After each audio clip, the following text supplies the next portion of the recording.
Hey guys, Bethany Wilson here, and I've got a public service announcement. It's about fireworks. Now, I do videos like this every year, but I'm going to keep this one straight and to the point. There are a lot of different ways you could look at this time of year with your dogs. You could look at it as an opportunity to work with them through their anxieties, but I got news for you. If you just started that a couple days ago, then don't do it on the 4th of July because you started way too late.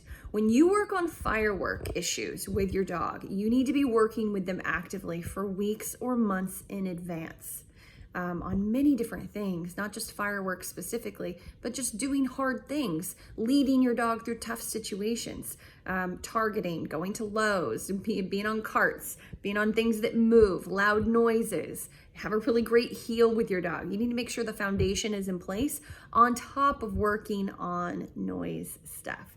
Now, if you haven't been doing that for weeks or months, the time to start is not today on July 1st or July 2nd.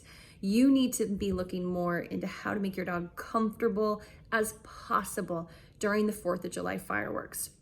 Do not let other trainers put pressure on you that you have to work your dog through this. Because if it's not something you've been actively doing, which is okay because we all have really busy lives, then there is nothing wrong with just making your dog feel as safe as possible. Now, there are also some trainers out there that are like, go get CBD oil, go to the vet and get a sedative for one night, for the really, really bad cases. And then I've seen other trainers that I follow and really admire, they're bashing that. And I just think that there's a middle. Isn't there a middle? I think there's a middle. I've met dogs that are so bad that even if I medicated them, working with them through it would be difficult. And so there's just no easy answer for everybody. So just whatever everybody is telling you to do, if you're even seeking advice on it, take it with a grain of salt. And then I just want to give you guys permission to give yourselves as easy night as possible. Being scared of fireworks, gunshots, really loud noises is actually a really natural thing. Now, not to be a nervous, fearful dog all the time, that's different. But if your dog is very sensitive to noises specifically and is terrified of thunder, lightning, things like that, that's pretty common, okay? Doesn't mean don't work on it, but it does mean that cut yourself some slack. And when it comes to the worst night of the year, I think it's okay to have a crate. Don't let your dog flee to the closet. That I would not do, but go ahead and have the crate in the closet and the dog is already in there an hour to 2 hours before the fireworks are even going to happen. Dark room, cover the crate, have a fan, a white noise machine playing, a radio, a TV in the next room. As much noise as you can have going on, have it. We have kind of like a dog room, and in there is 2 fans, three, because we have a ceiling fan that'll be turned on, the AC, the 2 humidifiers, we've got 2 white noise machines, a radio, and I'm gonna play the guest room TV, a loud movie like a Marvel movie, in the next room playing, and they'll hear that muffled through the wall. I'm gonna do all that in order to help them be as calm as possible. And then if any of you are CBD oil fans, I would go ahead and start using it a little bit built up a few days in advance, but especially the same day. Make sure, I used to be a dog walker, make sure your dogs don't have access to outside, windows closed, doggy doors closed, everything closed.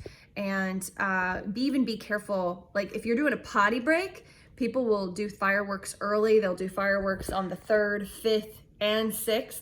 Your dog needs to be on leash for the next few days. No off-leash dogs. Also have a backup on your leash. That's so important. Dogs get frantic and they do crazy things sometimes, even if you've done training. And so having like something secure, like if you clip a leash to a flat collar, or say you have a slip leash, you should have we do prong collars, slip leashes, do a backup to their flat collar. You can use just a cheap carabiner or something, or another leash. You need a backup.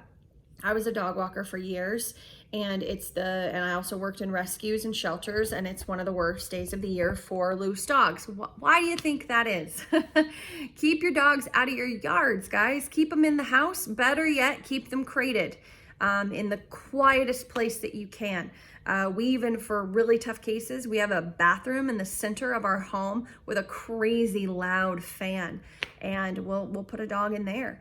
Along with a radio or something, because it's one of the best places for that. Is the most muffling going on. So think about those things.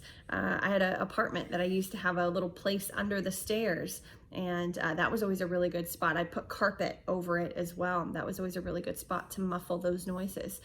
So anyway, my point is just that make this as easy for your dog as possible. Now, if you are going to work through it, they got to be on leash, tethered to you at all times. That way you can help them work through every single individual moment and then utilize place duration. If you usually do place duration across the room from you, you probably are going to need to do it right next to you. But again, you better have been working on this for weeks or months in advance. That's critical. Don't just start this, on July 1st. And just really safety, guys. I've been running around LA in the past looking for dogs on July 5th or on July 5th, because I've shown up to the house and the dogs have gotten loose because someone let a firework go in the middle of the day on July 5th, and the dogs got out of the backyard. It's numerous times, numerous families don't just take precautions on July 4th. And then a side note, I guess this goes without saying, but do lots of exercise the 3 days leading up, not just the same day. I mean, you should really try to do it a few days leading up. That way they're good and tired. And hopefully that gives you some tips, guys. Stay safe out there. Have a great barbecue. I know we will. And have a great day.